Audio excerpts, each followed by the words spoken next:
Olá, bem-vindo ao Hiperlinkados. Nessa semana eu quero falar para você que eu tenho me preocupado muito, que as pessoas estão muito no celular. Você já foi na casa de alguém aí, visitar uma pessoa, e a pessoa, em vez de conversar com você, ficou o tempo todo lá no celular. Coisa estranha isso, né? Parece que as pessoas estão se afastando umas das outras.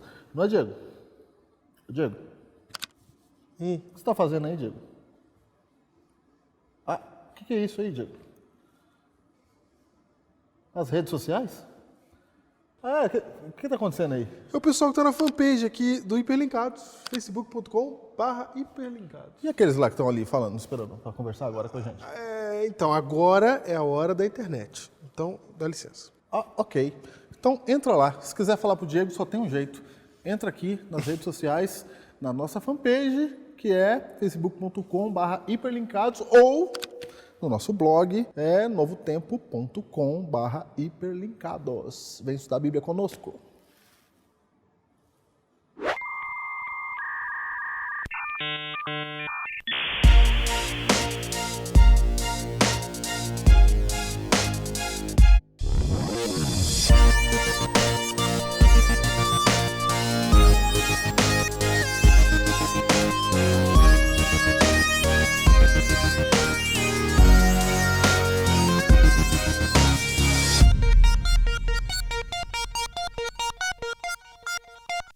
Júnior, Oi. uma vez os discípulos chegaram para Jesus e falaram assim, ó, Jesus, ensina-nos a orar. Eu já pensei nisso também.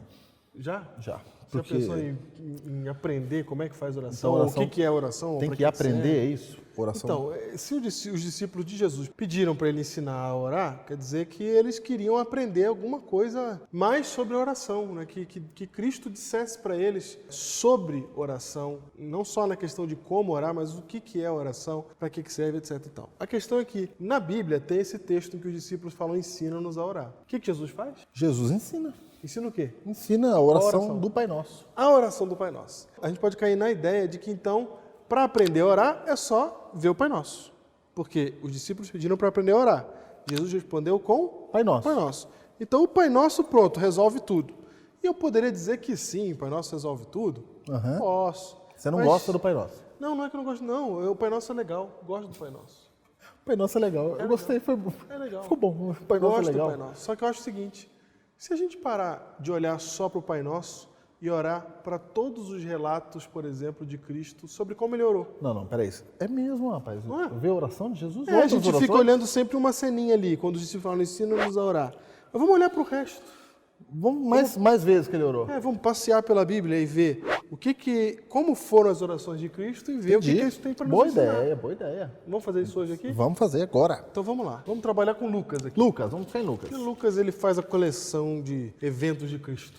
Lucas 3, 21 e 22. E aconteceu que ao ser todo o povo batizado, também o foi Jesus. E estando ele a orar, o céu se abriu, e o Espírito Santo desceu sobre ele em forma corpórea como uma pomba, e ouviu-se uma voz do céu, Tu és meu filho amado, em ti me comprazo. Jesus orou no batismo dele.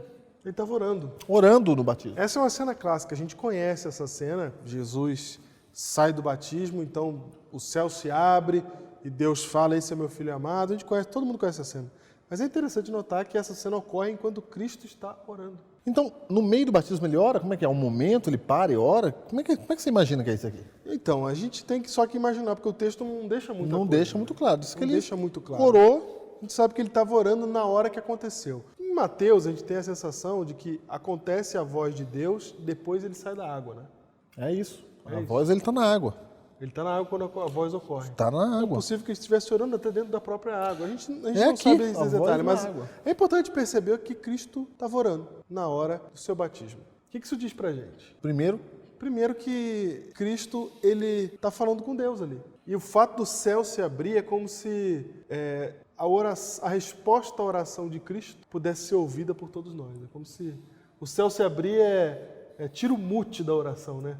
Você está ali, está acontecendo uma ligação entre o céu e a terra. Eu estou entendendo. E aí ela se revela para todo mundo ver. E aí Deus fala o que ele queria falar para Jesus, só que ele fala para todo mundo ouvir ali. Mas o interessante é que Cristo está ali, naquele momento, em comunhão com o Pai. Ele está ali na presença de Deus. Isso é interessante porque às vezes a gente imagina que oração é um negócio que tem hora para acontecer. Eu vou comer, tem que orar. Vou dormir, tem que orar. Eu vou sair de casa, tem que orar. Entendi. Vai começar o culto, tem que orar. Então a oração pra gente é ou em momento litúrgico ou quando a gente precisa de alguma coisa, etc. Né? E o que Cristo está mostrando aqui é que não. Aquilo que Paulo fala, orai sem cessar, é isso que ele está fazendo aqui. Ele está no momento da vida dele em que ele está ali se batizando e ali naquele momento ele faz uma oração. Mas esse não é um momento litúrgico? Pede uma oração? É que a gente não está acostumado com isso, né? Com alguém orar durante o seu batismo. Pode ser que lá seria. Que lá litúrgico. acontecesse assim. Pode ser mesmo. Mas o que mais acontece aqui, para abrir o céu na oração, é isso mesmo, essa ligação, entendeu? Sim. Entre Cristo e o céu, e Deus. Isso. Não era uma oração que nem você está falando, tem que orar para batizar. Sim, oração de batismo. Vou ser batizado, vou orar. Não era essa a oração. Ele orava porque o céu o conhecia. E ele conhecia o céu. Então esse é um momento importante para a vida dele. Por que não orar? Por que não orar? E ele não orou porque tem que orar. Ora agora, que agora é o momento da oração que você vai ser batizado. Essa é uma pergunta interessante. João Batista não pediu para ele orar. Não. João Batista não queria nem batizar ele. Você não tem que se perguntar, será que esse é o momento para orar? A pergunta é, por que não orar agora? Né? Pode estar acontecendo o que for. Por que não orar agora? Ô Diego, e logo após o batismo, o céu se abriu, Jesus orando ali. Sim. O Espírito Santo, aqui no capítulo 4, vai levar ele para o deserto. Logo, ele sai do batismo e vai para o deserto da tentação. Certo. Então Jesus já está orando ali no batismo e ele deve continuar isso por 40 dias. Agora, esses 40 dias é um desafio muito importante para Cristo. Ele está indo para um momento que é um desafio para ele. O que você acha que ele ficou fazendo os 40 dias no deserto? Não, e que tipo de oração ele fez? Né? Ele ficou orando. Sim, chutou pedrinha no 40 dias no deserto? Ficou orando, ficou lá com Deus, ficou sozinho. Estava ali em reflexão o tempo todo, em oração. Ele se retirou porque ele queria ter um encontro consigo mesmo ali. Ele, Deus, e agora ele seria tentado. Sim. Porque assim começou o ministério dele. Isso. Ele é batizado e ele é chamado a ter um encontro com suas tentações. A gente não fala muito das nossas tentações. A igreja não é um bom lugar para você falar de tentação. Você não tem para quem contar muito as suas tentações. E às vezes a gente fica lutando sozinho, caindo, a gente vê muita oração de perdão. Sim. Mas ter um encontro com as tentações, sabe? Você chegar e falar, Deus, amanheceu o dia, eu tenho este problema, aquele problema, eu tenho essa tentação. Essa é a minha luta. Essa é minha luta. E eu me encontro com essa minha luta. Então, aqui Deus está convidando você a se encontrar consigo mesmo, a admitir os seus erros e pecados, a admitir suas falhas. A gente tende a falar demais e ouvir. Deus, às vezes, quer falar com a gente e Ele quer dizer assim, vamos falar da sua tentação, vamos falar do que é ruim para você, vamos falar do que está te afastando da igreja, vamos te falar daquilo que está te fazendo não querer mais ficar perto de mim, vamos falar disso. Vamos tratar daquilo que está no nosso caminho, aquilo que é mal que está em nós e que a gente tem que lutar. Vamos tratar disso. Vamos tratar disso. A oração serve para isso também. Serve para eu levar para Deus isso, para eu levar essa angústia, para eu levar essa luta para Ele. É para eu me encontrar e falar, tô indo, Deus, tô indo. E vem comigo. E não é fácil para mim, eu tenho esse erro mesmo, eu faço isso. Aquela pessoa, eu passei por cima dela para conseguir meus objetivos. Tinha aquela pessoa e eu fiz de tudo para ela perder o emprego, para eu ficar no lugar dela. Ou eu não gosto dela, então fiz de tudo para ela ser mandada embora. É você ter um encontro com quem é você mesmo. Jesus teve esse encontro aqui no deserto. Ele foi lá e ele foi ser tentado. E quem era? Ele era Deus. Ele sofreu tentações de Deus ali. Sim. Para transformar pedras em pães, que não é uma tentação para nós, mas para Deus. Eu não tenho nenhum problema com essa tentação. Não temos esse problema. Jesus tinha as tentações dele. Quais são as suas? É um chamado, quando você começa a caminhada cristã, Deus não fala assim, batiza agora é com você. Vamos batizar agora com você. Não, Deus fala assim, se batiza agora, vem ter comigo aqui, vamos ficar junto um tempo. Para a gente analisar, vai começando sua caminhada cristã, você tem que saber que você tem a quem se apegar. Então vamos acompanhando a história de Cristo. Batismo, tem oração, preparação ali para encarar as tentações e para começar o seu ministério, que ia ser complicado. Tem ali um momento grande de oração, 40 dias ali no deserto, em solitude, né? Para nada interferir, nada atrapalhar essa ligação com Deus. Está assumindo que não pode sozinho. Exatamente. Jesus está bem no início do seu ministério e ele começa a realizar alguns milagres. Lucas 5, versos 15 e 16 diz assim: A sua fama, porém, a de Jesus, se divulgava cada vez mais e grandes multidões se ajuntavam para ouvi-lo e serem curadas das suas enfermidades. Mas ele se retirava para os desertos e ali orava. Se nós fizermos uma leitura superficial e rápida do texto, o que dá a entender é que Jesus ganhou uma fama por causa do milagre que ele acabou de realizar e por causa disso a multidão começou a cercá-lo e ele se retirou para poder orar e ficar sozinho. Mas não é isso que o verso está dizendo. O que os versos 15 e 16 nos dão a entender é que isso não foi uma situação ou uma ocasião que aconteceu. Isso é uma descrição de todo o ministério de Cristo. Quanto mais ele pregava, quanto mais milagres ele fazia, mais a sua fama se espalhava e mais multidões vinham procurá-lo. Mas Cristo sempre arranjava um meio de se retirar para orar. Não que ele deixasse as pessoas que o buscavam sozinhas e desamparadas. Pelo contrário, Jesus dava atenção a todas, pregava, alimentava, curava, mas ele também conciliava isso com períodos longos e profundos de comunhão com o Pai. Em outras palavras, o que os versos 15 e 16 estão dizendo é que a oração era um hábito para Jesus. Não era uma coisa corriqueira. Era algo que ele dava prioridade. Separava tempo para poder orar. Bem, se Jesus, que era o Filho de Deus, o próprio Deus encarnado, fazia questão de tirar tempo dentro de sua agenda ocupada de pregação e milagres para poder estar conectado com seu Pai e orar, o que isso diz de nós que somos seus discípulos? Jesus mostrou que a oração não era uma questão de ter tempo para orar, era uma questão de prioridade, de priorizar, de arranjar o seu tempo de forma que ele pudesse falar com Deus. Todos nós temos 24 horas, assim como Jesus teve quando viveu aqui na Terra. E nós sempre realocamos o nosso tempo, refazemos a nossa agenda para cumprir compromissos importantes, para cuidar do nosso lazer, para alcançar as coisas que nós queremos. Portanto, a questão aqui não é se temos ou não tempo para orar. A questão é se a oração é a nossa prioridade, se nós fazemos disso uma parte vital da nossa vida cristã, como discípulos de Cristo. Nós não devemos criar uma agenda, organizar a nossa agenda de forma que sobre tempo para oração. Nós devemos organizar nossa agenda para que nós possamos orar e a partir daí ter tempo para fazer as outras coisas. Com certeza, quando nós nos dedicamos a essa disciplina, nós temos uma comunhão muito maior com o Pai, assim como Jesus teve. E nós temos mais condição, através do Santo Espírito, de viver um discipulado mais próximo do que Cristo espera de nós. E aí, dessa forma, fica muito mais fácil falar, viver e agir em nome de Jesus. E aí começa o ministério de Cristo, Júnior. E aí a gente sabe que Cristo passou os 3 anos e meio do seu ministério acompanhado de 12 pessoas. Exatamente. Como é que ele escolhe esses seus discípulos? Capítulo 6 de Lucas, 6. verso 12 e 13. Naqueles dias, retirou-se para o monte a fim de orar e passou a noite orando a Deus. Olha, E quando então, amanheceu... ele se retira para um lugar para passar a noite orando a Deus. Era um outro momento importante. Outro momento importante. Então ele se retira, passou a noite orando a Deus, e quando amanheceu, chamou a si os seus discípulos e escolheu 12 dentre eles, aos quais deu também o nome de apóstolos. Então Jesus ora para tomar decisões importantes. Decisões importantes. Ele vai escolher 12 pessoas. Para formar a equipe dele. Vai formar a equipe dele. Vai formar a equipe dele. Então passa a noite orando. Para tomar uma decisão importante. Quantas vezes você já passou a noite fazendo alguma coisa na sua vida? A noite inteira. A noite inteira. Para e pensa. Quantas vezes na sua vida você perdeu a noite fazendo alguma coisa, seja lá o que for? Quantas vezes? E Jesus passa a noite inteira ali em oração, Até amanhecer. até amanhecer, e amanhece e ele vai lá e escolhe as pessoas. E se você for ver quem ele escolheu, precisava orar mesmo. Precisava orar. Precisava orar. Não, parece até que a oração dele não fez muito efeito, né? Porque quem ele escolheu... Quem ele escolheu? Pessoas que não combinavam com ele. Isso. Às vezes a gente quer do nosso lado só quem combina com a gente. Para você fazer as escolhas que são importantes para um projeto, etc., às vezes você precisa de alguém que não combina com você.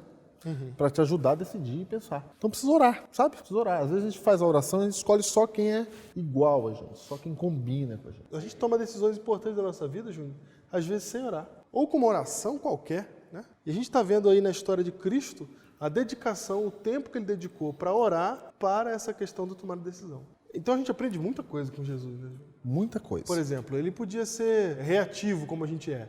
A gente só ora depois de dar o problema, né? Jesus, ele está para tomar decisão. Então primeiro ele ora para depois ele ir tomar decisão. Que é o seguinte, é orar para fazer aquilo que você já sabe. É. A gente não ora muito para fazer o que a gente já sabe. A gente faz.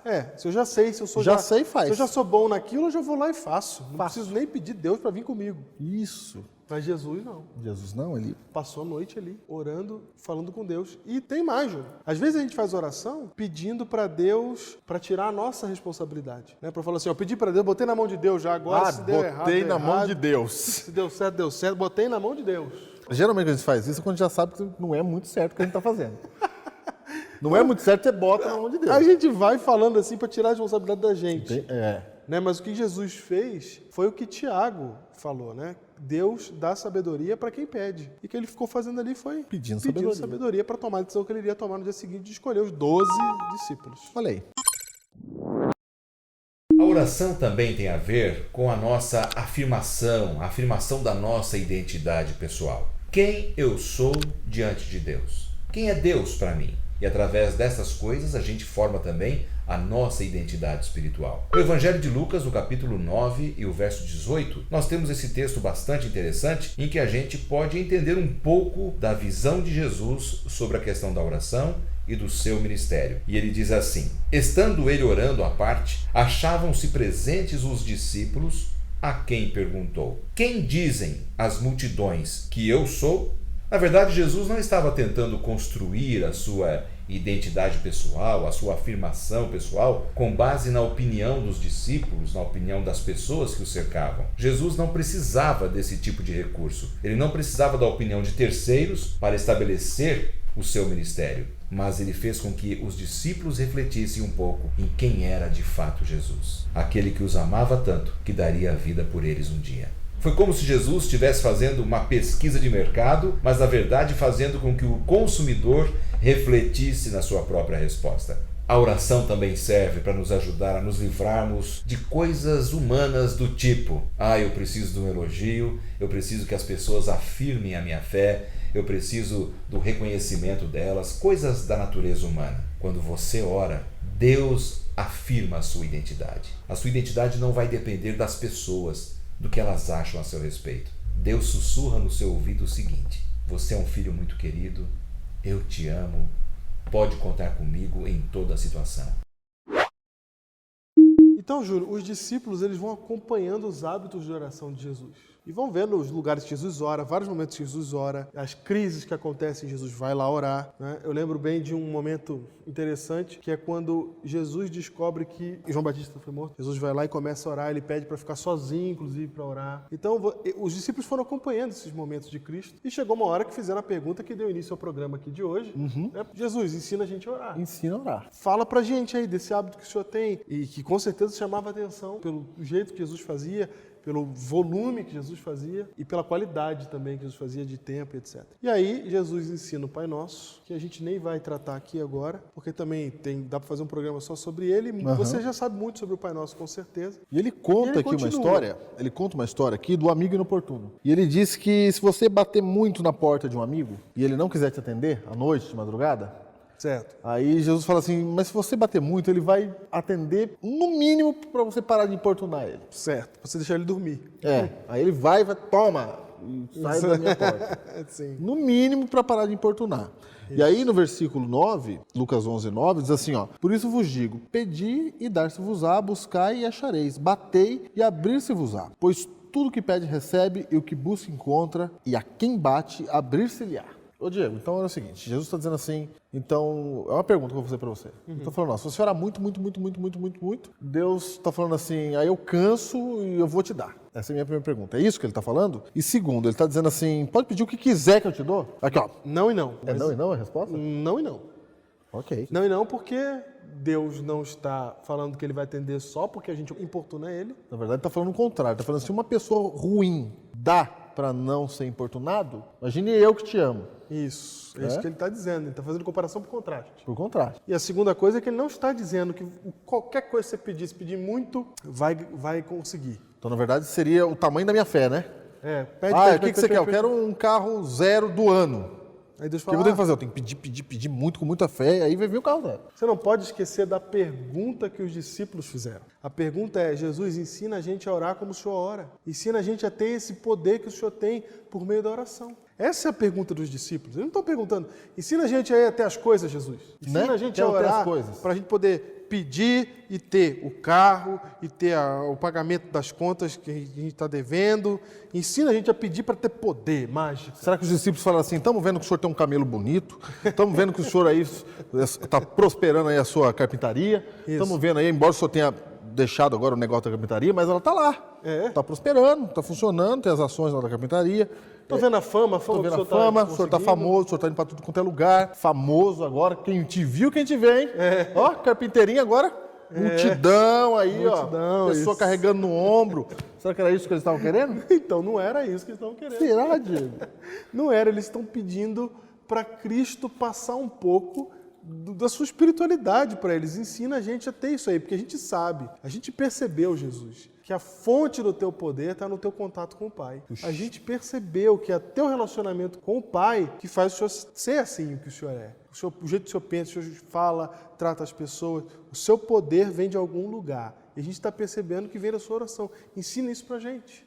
Ah, entendi. Tanto que no verso 13, ele diz assim, ó, ora, se vós que sois maus, sabeis dar boas dádivas aos vossos filhos, quanto mais o Pai Celestial dará o Espírito Santo àqueles que lhe o pedirem. Você vê que ele fala do Espírito Santo. O tema é o Espírito Santo. Ele fala, poder de Deus. Pede que você vai receber. Busca que você vai encontrar. Toda vez que você quiser de verdade o Espírito Santo, o Pai que está no céu vai te dar. Olha aí que maravilha. Então não é para pedir qualquer coisa. Não era, na verdade, era esse o tema. Não era esse o tema aqui, pedir qualquer coisa. Não era isso. Era o poder de Deus. Era o poder de Deus. Era o poder pede de Deus. O poder de Deus, pede o Espírito Santo, que ninguém vai ficar sem. Busca que acha, pede que tem. O Diego, tem um momento importante aqui na vida de Jesus, que aqui realmente ele precisava de oração e foi no Getsemane.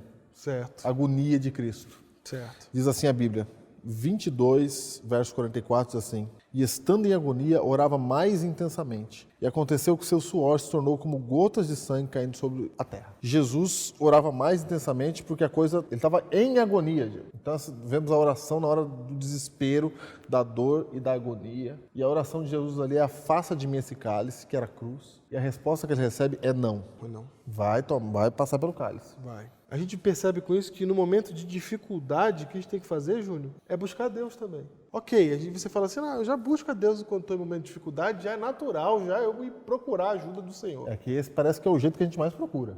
Esse é o jeito que a gente mais vai, né? E a gente tem até vergonha de ir. Isso. E como não vai na parte boa, Aí a gente fala, não fui na boa, agora também não vou. agora eu vou ter que ir na ruim. Mas na verdade é o completo contrário, né? Quanto mais humano a gente é, mais a gente tem que buscar Deus. Porque se a gente é humano, a gente é criatura, a gente é filho dele. Então quanto mais a gente está vivendo uma situação difícil, mais a gente tem que buscar o Senhor. O texto diz assim, que ele estava angustiado e orava ainda mais intensamente. Ainda mais, ele orava mais. Então a proporção da intensidade da oração de Cristo aumentava à medida que a angústia aumentava. Então tem um detalhe, imagine que você faz tempo que você não ora. Agora você está com um problema, você está sentindo necessidade de orar. Se o cidadão orar, Deus ouve? Ouve. Ele vai falar assim, agora vai buscar. É isso? Ele ouve. Ele ouve, ele vai dizer assim, eu só fico triste que você só vem quando tá no momento de dor. Pode vir, tô aqui. Mas quando quiser vir sem dor também, eu tô aqui também. Isso, exatamente. Aquele que vem a mim, de maneira nenhuma, o lançarei fora. Exatamente. No Evangelho de Lucas, no capítulo 23, no verso 34, lemos o seguinte. Jesus disse, Pai, perdoa-lhes porque não sabem o que estão fazendo. Por que a gente ora? Nós oramos para interceder pelos outros, mesmo aqueles que são ruins, pecadores e que nem sabem o que estão fazendo na vida, mesmo fazendo o mal. Além disso também, oração é descentramento, é tirar o foco de mim e colocar no outro. Imagina, Jesus estava nesse texto orando, estava sofrendo e orando por pessoas que estavam inclusive o maltratando. Então, a oração nos ajuda a tirar o foco de nós mesmos e do nosso sofrimento e também pensar em orar pelas outras pessoas ao nosso redor. Além disso, a oração tira de mim o desespero de que eu sou uma vítima e simplesmente me coloca não como um coitado, mas como uma pessoa que é digna de ser ouvida da parte de Deus. Por exemplo, no livro de Jó, no capítulo 42, no verso 10, se diz que Jó orou por seus amigos e o Senhor tornou novamente próspero e lhe deu em dobro tudo que ele tinha antes. A oração nos faz sair desse papel de vítima para sermos agente de transformação, agente de entrega nas mãos do Senhor, inclusive diante daqueles que nos ferem.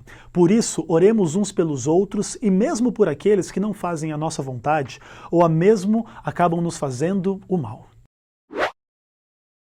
Para fechar, a gente já viu muita coisa sobre Jesus e o jeito que ele orava. Para fechar, só um detalhezinho mais importante sobre a oração aqui, só um toque final. Um toque final. Lucas 24:30 diz assim: Quando estava à mesa com eles, tomou o pão, deu graças, partiu e deu a eles. existe também uma dimensão de gratidão na oração. Não é só para pedir, Júlio. Sim. Não é só para pedir poder, não é só para pedir tudo isso que a gente falou até aqui, mas tem também uma dimensão de gratidão na oração. Entendi.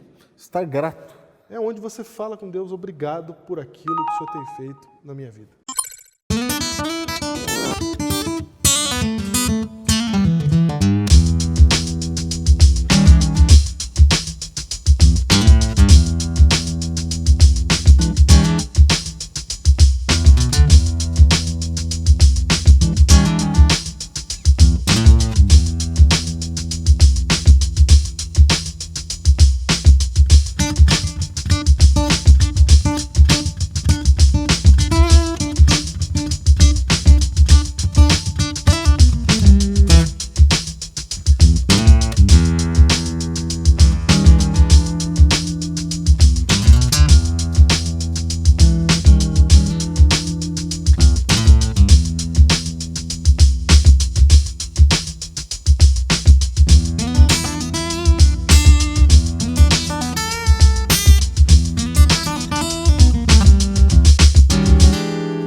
Aprendeu nesse programa, Júlio, com Jesus, que a oração ela serve para a gente ter consciência da presença de Deus, para a gente se humanizar diante das nossas tentações, da gente tomar decisões, Júlio, a gente depende da oração para tomar decisões corretas, para ter sabedoria. A gente aprendeu também que isso ajuda a afirmar a nossa identidade de filhos de Deus. Ajuda a gente, Júlio, a não perder o Espírito Santo de vista, que é isso que é a coisa que a gente realmente buscar quando a gente ora. A gente descobriu também, Júnior, que quando a gente está no desespero para sobreviver, a esperança vem da oração.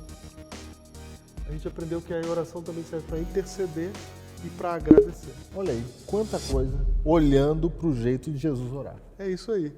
E se você olhar para tudo isso, pode falar assim, então eu tenho que viver para orar. Só vou fazer isso agora. Né? Na verdade, não. Você tem que orar para viver.